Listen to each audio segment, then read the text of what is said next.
Case Technologies. In this video, I'm going to tell you about the DevOps tools that you should be using right now, right? Number one, if you're not familiar with it, you should be using Terraform. Terraform is an infrastructure application that will allow you to stand up your environment, whether you're working in AWS Cloud, you're working in Docker, working with Kubernetes or EKS. It'll allow you to actually build out your environment nice and quickly and consistently every time.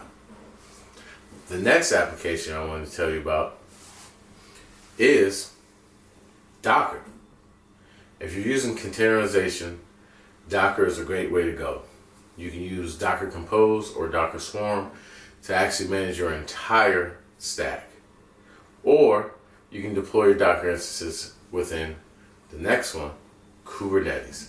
Kubernetes is a great application that will allow your environment to be co-located and separated. You can use different applications like Helm charts. You can use any container you would like to use for your application, for your web apps, for your databases, and you can manage them all with Kubernetes in their clustering environment.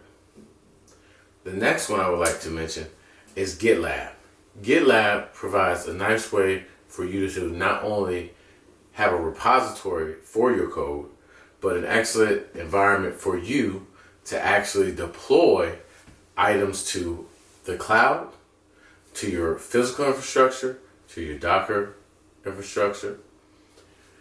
And the next one I want to mention is another platform or repository for you to maintain all of your code, and that is GitHub. This is one that we've been using for years, that many developers and DevOps engineers are familiar with, and you should be too. Our next application that you should be familiar with is Ansible by Red Hat.